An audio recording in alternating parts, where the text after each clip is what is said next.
बिस्मिल्लाहिर्रहमानिर्रहीम। आज हम class 9 physics chapter number first में, चूंकि ये क्लास 8 है और हम टॉपिक्स जो है वो 9th के पढ़ रहे हैं। हमने कुछ ब्रांचेस जो है वो पढ़े थे। आज हम कुछ और ब्रांचेस पढ़ेंगे जिसमें आपके पास एटॉमिक एंड न्यूक्लियर फिजिक्स है, ठीक है, हीट एंड थर्मोडायनामिक्स है, पार्टिकल फिजिक्स है, रिलेटिविटी है। तो हम सबसे पहले एटॉमिक एंड न्यूक्लियर फिजिक्स को पढ़ेंगे। एटॉमिक एंड न्यूक्लियर फिजिक्स, इसमें सबसे पहले हम एटॉमिक फिजिक्स को पढ़ते हैं। देखिए, ब्रांच का नाम आप लोगों की बुक में है एटॉमिक एंड न्यूक्लियर फिजिक्स। इसमें हम सबसे पहले एटॉमिक के बारे में, एटम के बारे में स्टडी करेंगे, फिर हम किसकी तरफ जाएंगे, न्यूक्लियस की तरफ। किसकी तरफ? न्यूक्लियस की तरफ। एटॉमिक फिजिक्स क्या है? ब्रांच ऑफ फिजिक्स है। Branch of physics in which we study about atom, जिसमें हम किस चीज के बारे में स्टडी करते हैं? Atom, its structure and its properties. Atom की स्ट्रक्चर, उसकी प्रॉपर्टीज के बारे में क्या करते हैं? स्टडी करते हैं।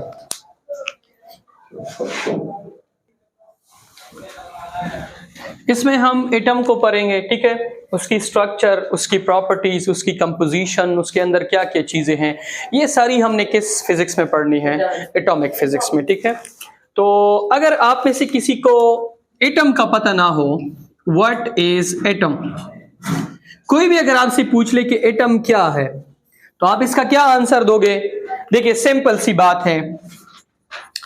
एटम एक ग्रीक वर्ड एटॉमस से निकला है। किससे निकला है? एटॉमस से।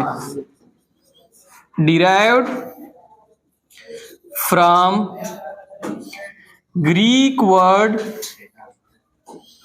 एटॉमस, या एटोमॉस भी इसको बोलते हैं। ये एक ग्रीक वर्ड एटोमोस से निकला है, या एटोमॉस। एटोमॉस का मतलब क्या है? एटोमॉस मीन्स इनडिविजिबल। एटोमॉस का मतलब है इनडिविजिबल, ऐसी चीज जो मजीद डिवाइड ना हो। देखिए, सबसे पहले एटम के बारे में ये कॉन्सेप्ट था कि फर्ज करें मेरे हाथ में अगर आप ये मार्कर देख रहे हैं, ये पूरा मार्कर है, ठीक है। इस मार्कर को मैं क्या करता हूं? कट करता हूं। किस में? Into pieces. इस मार्कर को मैं पीसेस में कट कर लेता हूं। एक ऐसा टुकड़ा आता है स्मॉल सा, जो कि आपके पास क्या है? इनडिविजिबल है, जो मजीद इसके बाद डिवाइड नहीं होता है। तो इसको क्या कहते थे कि ये क्या है? एटम है। लेकिन बाद में जब इसके ऊपर क्या चीज हुई? एक्सपेरिमेंट्स हुई, रिसर्च हुए, तो उसमें ये चीज जो है वो मालूम हो गई कि अगर हम इस टुकड़े को मजीद अंदर से स्टडी करें, ये जो स्मॉल इनडिविजिबल आपके पास एक पीस आया है, अगर हम इसको मजीद स्टडी करें तो इसके अंदर आपके पास क्या है? न्यूट्रॉन भी है, प्रोटॉन भी है, और इसके अलावा क्या है? इलेक्ट्रॉन है। क्या है? इलेक्ट्रॉन। तो अब हम एटम को डिफाइन करेंगे। क्या करेंगे? डिफाइन करेंगे।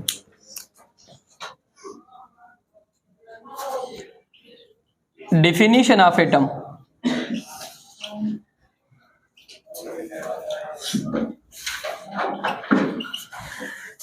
अब हम एटम को किस तरह डिफाइन करेंगे कि एटम क्या है? Smallest particle of a matter which can be divided into सब atomic particles. Smallest particle of a matter which can be divided into subatomic particles। ये एटम जो है वो मैटर का बहुत ही स्मॉलेस्ट पार्टिकल है। अगर हम इसको मजीद डिवाइड करेंगे, मजीद इंटरनली इसको स्टडी करेंगे, तो इसके अंदर 3 पार्टिकल्स मौजूद है जिसको हम क्या कहते हैं, सब एटॉमिक पार्टिकल्स। और वो सब एटॉमिक पार्टिकल्स कौन से हैं? सब एटॉमिक पार्टिकल्स, उन सब एटॉमिक पार्टिकल्स में आपके पास है इलेक्ट्रॉन, ठीक है। इलेक्ट्रॉन किधर होता है? आउटसाइड द न्यूक्लियस, न्यूक्लियस के बाहर होता है। और इसके ऊपर कौन सा चार्ज होता है? नेगेटिव, ठीक है। और वो चार्ज है कितना? 1.6 × 10⁻⁻19 कूलम। मेरी बात समझ में आ रही है? अच्छा, इसके बाद आपके पास है प्रोटॉन। प्रोटॉन किधर होता है? इनसाइड, न्यूक्लियस के इनसाइड होता है। और इसके ऊपर कौन सा चार्ज होता है? पॉजिटिव। उसके बाद आपके पास है न्यूट्रॉन। न्यूट्रॉन भी किधर होता है? इनसाइड न्यूक्लियस, न्यूक्लियस के इनसाइड होता है। और इसके ऊपर नो चार्ज, कोई चार्ज नहीं होता है। अब अगर हम इसकी स्ट्रक्चर ड्रा कर लें तो कुछ इस तरह की स्ट्रक्चर है।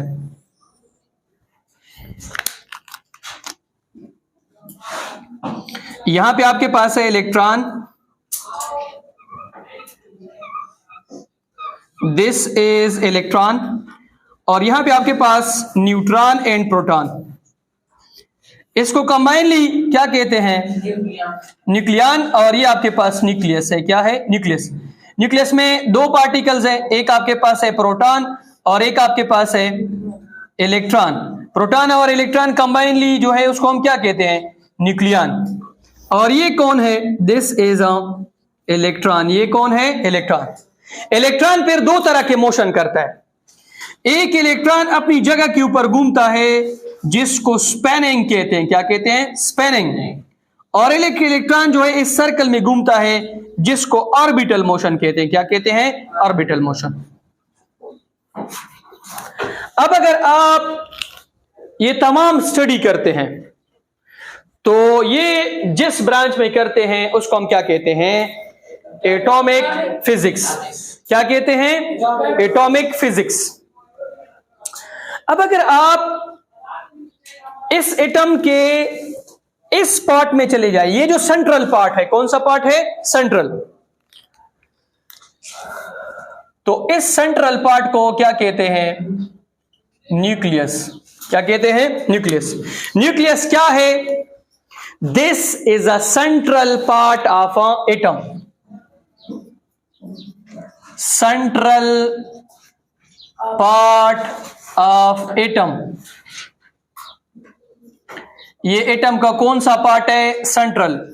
और इसके अंदर कौन होते हैं? प्रोटॉन प्लस न्यूट्रॉन, जिसको हम क्या कहते हैं? न्यूक्लियन। और इसके अंदर ये जो प्रोटॉन और न्यूट्रॉन है, ये जो न्यूक्लियस के अंदर है, 2 फोर्सेस न्यूक्लियस में होते हैं। एक को हम कहते हैं स्ट्रांग न्यूक्लियर फोर्स और एक हमारे पास है वीक न्यूक्लियर फोर्स। मेरी बात समझ में आ रही है? तो फिजिक्स का ऐसा ब्रांच जिसमें आप एटम को स्टडी करते हैं, जिसमें आप न्यूक्लियस के बारे में स्टडी करते हैं, एटम की स्ट्रक्चर को स्टडी करते हैं, एटम की हिस्ट्री को स्टडी करते हैं। Atom is a Greek word, कहां से निकला है? एटोमॉस से। एटोमॉस का मतलब क्या है? इंडिविजिबल। ये पहले कॉन्सेप्ट है। बाद में फिर कौन सा कॉन्सेप्ट आया कि नहीं ये डिविजिबल है और इसके अंदर कौन है? सब एटॉमिक पार्टिकल्स, प्रोटॉन है, इलेक्ट्रॉन है, न्यूट्रॉन है। न्यूट्रॉन और प्रोटॉन जो है वो एक एटम के सेंट्रल पार्ट के अंदर होता है जिसको न्यूक्लियस कहते हैं, ठीक है। और इलेक्ट्रॉन जो है वो किधर होता है? आउटसाइड रिवॉल्विंग करता है। तो ये जब तमाम स्टडी करेंगे जिसमें न्यूक्लियस होगा, जिसमें एटम होगा, तो ये जिस ब्रांच में आप करेंगे फिजिक्स की, वो आपके पास क्या होगा? Atomic and nuclear physics. Nucleus में फिर 2 तरह के फोर्सेस हैं। एक आपके पास स्ट्रांग न्यूक्लियर फोर्स है, एक आपके पास वीक न्यूक्लियर फोर्स है। फिर 2 तरह की रिएक्शन न्यूक्लियस करता है। एक करता है न्यूक्लियर फिशन और एक करता है न्यूक्लियर फ्यूजन। ठीक है।